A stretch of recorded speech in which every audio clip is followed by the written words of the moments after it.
ሁሉ ጊዜ ግራ እንዳይገባችሁ የገና ዋዜማ የጥምቀት ዋዜማ ሁለቱ ጋድ ጾም ይባላል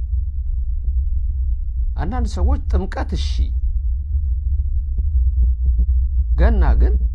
ከሱ ኋላ ያሉት ዕለታት በተቀላላ ጾም ስለሆኑ ምን ማለት ነው ብሎ ጥያቄ የሚያነሳ ሰው ይኖራል ጥሩ ጥያቄ ነው ልክ ነው ከገና በፊት ያሉት ዕለታት ሁሉ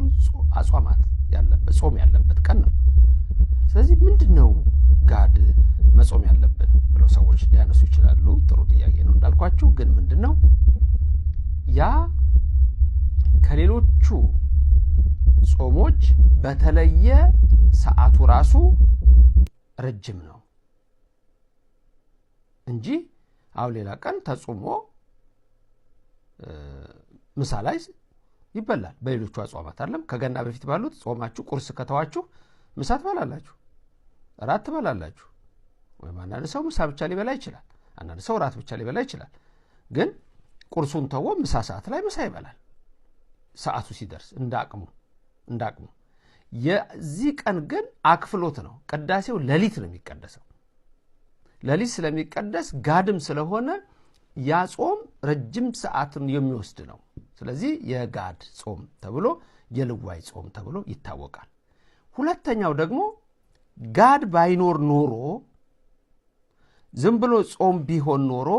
ሮብ ቀን አሁን መብላት አይቻልም ነበር ለምሳሌ የሐዋርያትን ጾም እንውሰድ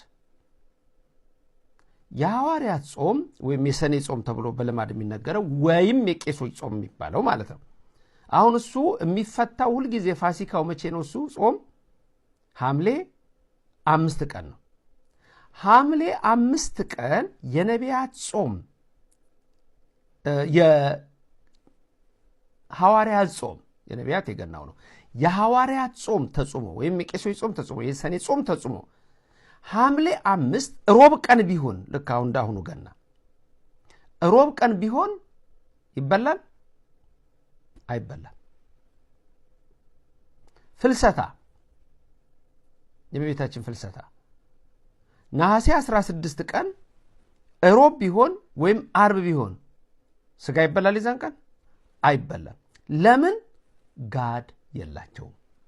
ጋድ ቢኖራቸው ኖሮ እነሱ ቢሰራ ስርዓት ኖሮ እንበላ ነበር ማለት ነው እነዚህ ዛቀን ግን ጋድ የላቸው ስለዚህ ጋድ ያላቸው ገናና ጥምቀት ናቸው ስለዚህ ገና ሮብ ቀን ቢውል እንደ ሌሎቹ አጽዋማት እንደ ሐዋርያት ጾም ወይም እንደ ፍልሰታ ቢሆን ኖሮ ሮብ ቀን ሲሆን ሮብ አሁን እንበላ ነበር አንበላም ነበር ጋድ ስለሆነ ግን የተለወጠ ልዋጭ ማለት ስለሆነ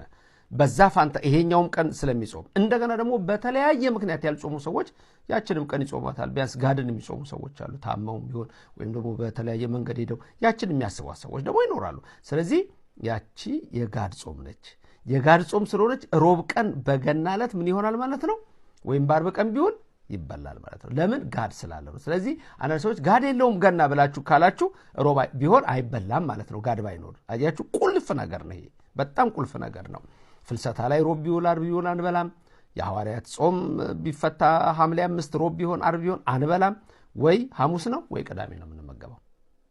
ስለዚህ የገናን ግን የምንበላበት ምክንያት ራሱ ጋድ ስላለው ነው ስለዚህ ማክሰኞ ጋድ ነው ረቡዕ ፍስክ ነው